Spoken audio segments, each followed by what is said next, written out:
Okay, we've got ourselves some massive crypto drama. On the one hand, one of the most popular crypto exchanges is being taken down.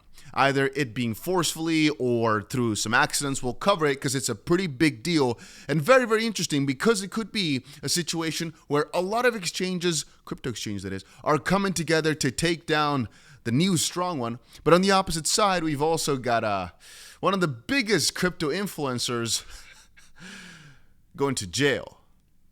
Yeah. Anyway, so most interesting is my feed here. So everybody right now is talking about Hyperliquid, absolute cinema. It's brutal. All right, we've got the CEO of Binance in on this. We've got everybody talking about this right now. Here's a little summary of the situation. And guys, if you've not done it yet, make sure you press that like button on the video right now. Some of you guys might like drama, some of you guys might not. But since it was so interesting, I thought it was worth covering. So, new massive drama going down on Hyperliquid involving Jelly. A trader opened a massive $6 million short position on Jelly, a small coin at roughly $20 million worth of market cap. Now, this trader deliberately self-liquidated by pumping Jelly's price on-chain, essentially forcing himself out of the trade. Hyperliquid, because of the way this decentralized perp exchange works, if you're wondering what perps are, whenever you see me opening these XRP trades or really trading anything for the matter, it's mostly these perpetuals, these positions, right? I do it mostly on Blowfin or WeX. For Blowfin, by the way, it's a platform anybody can use. I use it all the time. Link is down below. But it's a centralized platform, so there's a control over it. Hyperliquid basically has some of the same features, but is decentralized. And one of the features they've got is, or has to do with these vaults. Now, essentially, Hyperliquid was left holding the toxic short position that, again, a trader started and then got himself out of. So he lost himself a lot of money to do this, but then it also left Hyperliquid holding it. And there's a lot of information on Hyperliquid vaults if you want to get it, but let's just quickly summarize it like this. It's different strategies for a decentralized platform like this to make profits over a long period of time, make the market proper. Regardless, it basically left Hyperliquid as a platform left holding the toxic short position, currently at a massive loss of about $10 million. Jelly pumped from $10 million in market cap to over $50 million in an hour due to the forced squeeze. Well, basically people noticed, hey, wait a minute, right? This trader basically completely wrecked himself, but Hyperliquid tried to take over here. And now, if they pump the price, they can basically bankrupt, not really, but they can try to bankrupt Hyperliquid, the new upcoming and most trendy exchange. Hyperliquid could face full liquidation if Jelly reaches $150 million market cap, which is currently a 3x away. Market is watching closely, genuinely wild scenario unfolding live. And that would basically mean that instead of the $10 million, they might lose $15 million, if not more here on this position. Could be extremely interesting. I mean, as at this point, it also is. Anyway, and so now people are posting that there was actually a joke made a while back, and they basically said, what if now, and let me quickly see if I can find it. There was a joke being made, what if now Binance and stuff decide to list this Jelly coin to pump the price like crazy and basically completely screw Hyperliquid, right? That was a joke that was made. I can't find the exact tweet right here. But then pretty quickly afterwards, and right now, just over the past few minutes, the war of exchanges versus Hyperliquid has begun because, well, Binance officially a little bit afterwards decided to list Jelly, and they basically declared a war against Hyperliquid as they're trying to bankrupt them. And just looking through, you can see here, right? People are dissecting some of CZ's earlier tweets. He's saying, bruh, I didn't mean it. Hyperliquid delists Jelly after Binance and OKX futures listings because, again, Hyperliquid had no choice. They just had to, right? But it's kind of crazy to me, though, that there was some jokes about it. I want to see if I can find it. But basically, my entire feed here is everybody talking about how crazy the situation is and what they've done here, the guys over at Binance, to screw over this platform. And again, ladies and gentlemen, I will not say that it's a deliberate attack because it could not be in that sense. It could not be, that they really want Hyperliquid to do bad. It could just be they're trying to do good business by listing the trendy tokens, and ultimately that decided the faith of Hyperliquid, at least for the short term, being quite negative. But the drama is quite severe because it's just that freaking funny. And there's so many theories now about what they should have done, what they should do in the future, and how to prevent this, etc., etc. But here you can see a bit more about it, right? A massive whale with 125 million jelly, $5 million, is manipulating the price of jelly to make Hyperliquid provider, which is basically, again, this vault right here. Again, you can read a bit more if you pause it on the screen right now. Face a loss of 12 mil. He first dumped jelly, crashing the price and leaving the liquidity providing vault with a massive short position of 400 million jelly, $50 million. Then he bought the jelly back, driving the price up, causing this fund to suffer a loss of nearly 12 million. Here we go, actually. Here was the joke. Hedgehog said CZ is about to list jelly and end Hyperliquid. That was the joke. And then Zach XBT said it would be even funnier if this outcome happened because both jelly manipulators, these addresses, were freshly funded via Binance and Arbitrum. So people were then stating that it was actually a completely coordinated attack by Binance, which again, I will not state that that's true, but it's definitely quite interesting because, well, the accounts that are doing all of the manipulating came from Binance, but it could also just be a coincidence. It could also be one player trying to make it look this way, because realize this, right? And this might be quite difficult for some people to understand, but it could be that a person decided to take a multi-million-dollar loss, even though not necessarily, because think about it, right? Let's say this person bought a ton of this coin, decided to, when the price was up, decided to short it, dump a lot of his coins as well on the side, causing the price to dump. And then, you know, when Hyperliquid took over, because he has double everything basically, now he actually did the opposite way around. So it's kind of funny. He actually shorted and then decided to buy an additional ton. So he's really doing it in a, because I'm thinking with the meme coin like this, you're already quite lucky. You could have probably manipulated it in another way to make a ton of money, but he really just did it to sabotage things. So Hyperliquid had to take over the position and then just pump the price like crazy, making them just get into a loss without any real good other reason except for making them at a loss. But realize that they could at the same time also be shorting the HYPE token, the native token of Hyperliquid, and following this all make a ton of money on that. Or he could basically use what recently has been a big thing of wreck the whale. What they've basically tried to do recently is try to hunt liquidations of some of these massive traders. And one of the interesting things is that the recent couple of days, that's been one of the most interesting topics, right? It could be this trader also realized if he wrecks himself here, first of all, he might vindicate, he might actually make his money back just on the side by manipulating the market, basically just getting Hyperliquid into this position for nearly free, but then also short Hyperliquid and make a ton of money on his coins, you know, the meme coins here, going up because of all the additional hype. Could also be. So it doesn't necessarily have to be Binance, but they maybe try to use the hype of Binance to get the price to move even more, and Binance now fell for the trap perhaps by listing it. Anyway, they deposited USDC to multiple fresh deposit addresses, but also reused a different wallet, linking more of the addresses on Arbitrum, as well as a couple of different exchanges, not only Binance. And he's showing here how they are linked to one another.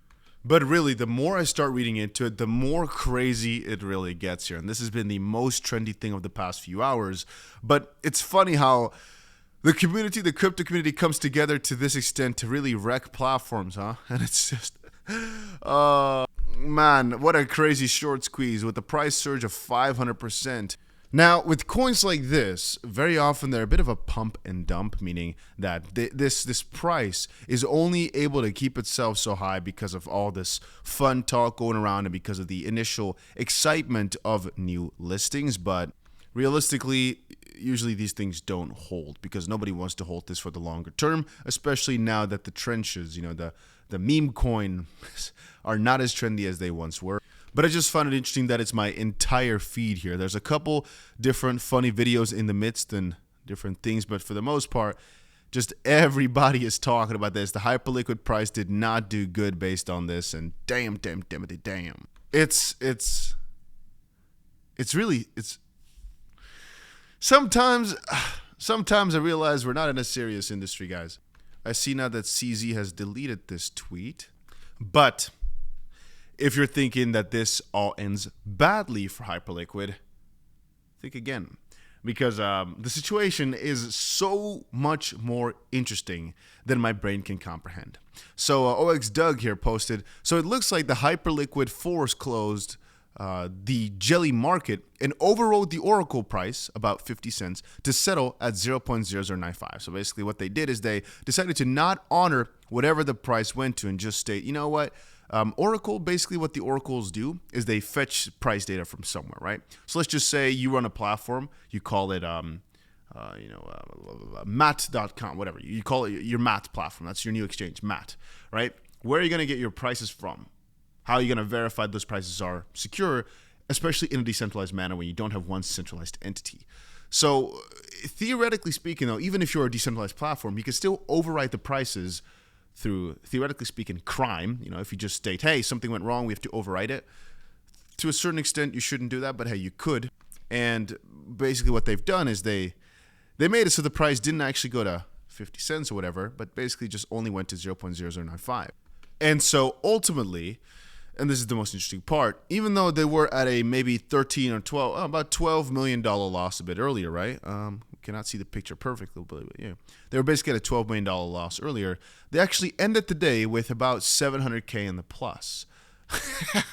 Yeah, this will probably have some different consequences, which we'll see shortly. Yeah, interesting situation. And by the way, if you're wondering why a lot of this is so interesting, is because people invest in this Hyperliquid vault. They put money into it and split part of the profits. And that is all backed, to a certain extent, by Hyperliquid tokens. Why? Well, because their treasury, which basically backs everything, is Hype. And Hype is their token. But if, theoretically speaking, the platform is really bad, or something like this happens, that vault also goes down significantly in terms of value. So it's kind of an interesting little circle that people right now are talking about. They're also talking about massive withdrawals, and together with the high price going down, you know, through this manipulation, could it result in some sort of short squeeze on the HL vault? Interesting. And now a question that's popped up is, could this be exploited even further? And some people are stating, yeah, this is an AI thing, I believe, but hey, regardless, some people are stating, yes, it can. So let's take a look at this. Here it says that the massive loss on Jelly on Hyperliquid has now been hidden. Again, even I'm not 100% sure if they have just hidden it away, or found out a way to make themselves not be at a loss. I'm not 100% sure. I think we'll find out more about that tomorrow. But I'm not even sure if anybody is interested in these type of stories. I just thought it was quite interesting, mostly because it's the most trending thing going around in crypto right now. But yeah, interesting situation nonetheless. And then second of all, but definitely still worth our attention, is the Bitboy situation. So you guys might know by now, I actually like the guy. Like, no joke, Bitboy has always been very cool to me. He's always actually been a very nice guy. I would always say hello, him, his girlfriend, anybody. You know, they're actually quite nice people, I gotta admit. So it's kind of sad to see he's lost his mind a little bit. And I'm saying that from a place of me wanting him to do well again, because, well, he made tons of money, all right? He made so incredibly much money. He had everything. And to be honest, with the way they took it away from him, maybe his own fault. I do not know. I can't judge, right? I understand you go a little bit crazy. Let's say you're making millions of dollars a month. Just think about it for now. But through your system of growing your channel, you've diluted yourself more and more from this company, and you're noticing some people trying to kick you out. Again, speculation, right? And there's nothing you can do about it because they're smarter, or they've found out a good way to get more than 50% of the company, or they just forcefully do it and the court's not siding with you, and maybe, you know, some abuse of some sort. I understand how it can make you a bit cranky and crazy and on a revenge journey, and that sometimes can spiral out of control, especially when it's taken years and they really take everything you've ever got. And so right now the situation's got interesting though, where apparently he threatened a judge and now he's in jail for that. Again, I don't necessarily want this guy to do bad. For the most part, he's always been pretty cool, but I do want him to get better, because even I now, right? I always would have said, I think he's just trolling. I think he's just doing it for attention. And I'm really thinking, nah, I don't think it's attention anymore. I think he's just actually started to lose his mind a little bit, which again, I don't wish for the guy. I wish good on him. It didn't have to come to this. So he also turned his back on, I think for a while, this is also one of his employees before. They were quite close, and he used to always say, yo, this is one of the good guys that didn't steal from him. But right now it's changed. It didn't have to come to this, but here we are. I pray Ben gets the help he needs. This is what happens when mental illness goes unchecked and everyone believes what you say when you say I'm fine. This is a man who was standing on top of the world a few short years ago. Impulsive decisions and guess a lot of lessons. Let this be a wake-up call on the dangers of neglecting mental health and the importance of compassion and intervention before it's too late. Ultimately, the whole situation here is not really funny. It's not cheerful because they got him. This is a reminder that no one is above the law, common sense, or God. Every action has its consequences, and ignoring this truly only invites inevitable reckoning. And here, a response here is, all the people around him who could see it and did nothing. His mental state has been a mess for years, and has been obvious to anyone watching. I'll give a response to that and state, man, if you were close, I understand very much so that you couldn't really help him, because I think if you try to help him, he'd go against you, so to speak. That's, again, the issue with somebody who's going off the rocker a little bit, which, again, I cannot confirm, but because you still don't know what is real, what is lies for attention, etc. But the way it's looking right now, if this is official, we can, I think, pretty much assume that things are not going that well for him mentally. And again, there's more and more explanation about how these things might have happened. It states right here that he was jailed for harassing a judge. Again, no bail. Crypto influencer Ben Armstrong was arrested in Florida and jailed without bail for arresting Cobb County Superior Court Judge, whatever. Armstrong confirmed on X that arrest warrants were issued after he sent emails to the judge, and he now faces up to 3 years behind bars. But man, this situation is Do I have your attention now? No. Do I have it? I'm laughing. Good. Because it's just that crazy, but it's not a laughable situation, obviously, right? I think the reason I'm laughing is just because of how much this has spiraled out of control. I thought this was all a troll. I thought this was all a joke. But I guess this is a lot more serious than I could have ever anticipated. And now I'm really quite afraid for the guy. If he's gotten this far down the rabbit hole, and every single time he was making these videos, I, again, thought it was mostly a joke for attention to sell a book or something like that. If it's all real, and he's actually been losing his mind all this time, like really, really, yeah, it's really freaking sad. And again, the reason I'm saying that again is because even a few days ago, he's been posting a couple of videos out of his car, and I'm thinking, yeah, maybe, But so now, ultimately, the only thing I can say is, damn, man, damn. Anyway, I'll just quickly state it like this. I still, for the most part, want just this guy to do well. He's always been nice to me, always been a good guy. Can't really say that much bad about him. And I don't really think he deserves most of what's happening to him. You might call him a narcissist, but again, from his position of making this much money, short amount of time, this much attention, short amount of time, to a certain extent, you can just say, hey, you have to learn the ways. But then on the opposite side, if what he was saying is true, and really most people don't seem to care, and really everything's being taken away from you, all your millions of dollars, all the company work, everything, especially together with just gaining everything so fast, I get how that can completely mess you up in the brain, I guess. And in this case here, taking him down this spiral where, again, nobody can help him because, he sounded a bit like a lunatic and a drug addict. That's what he kind of like sounded like. But now it's a bit too late because now he's already in jail, huh? Regardless, hope he's doing or gonna do well at some point in the future. Still, this crash out will have to be studied for the years to come. Why would you threaten a judge? And again, he's been threatening Banter. He's been threatening Kevin O'Leary. And again, I kept on thinking, he's doing it for attention, but he was real. Interesting situation regardless. Couple of takeaways. Work hard. Keep your ego in check. Have friends and family that will check you if you act poorly. Stay true to your wife and kids. Don't have a side girl. Because he had everything. He had everything. Married with a family, the dream, millions of dollars, $1 million a month company. Everything was doing so good. Kids looking good, whatever, right? And he lost everything, man. This will have to be studied. But again, I feel bad for the guy. Wish him well. But I really wonder what he sent to this judge for him to get jailed. And I really hope he can just go to a center to get his mental health in check and not go to jail for you. Then again, maybe a little bit of jail time will just sober him up, get him back to the right mental mindset, get his company back if he deserves it, which he says he does. But again, who knows? But what a crazy situation, man. You know what? That's about it for right now. That's about it for this update. A lot of stuff going on, a lot of crazy stuff. I'm not sure if people like these type of videos. Just let me know down below if you did. But yeah, that's about it. Make sure you press that like button. Make sure you put the notification bell on for in case some crazy happens. I'll make a video about it. Yeah.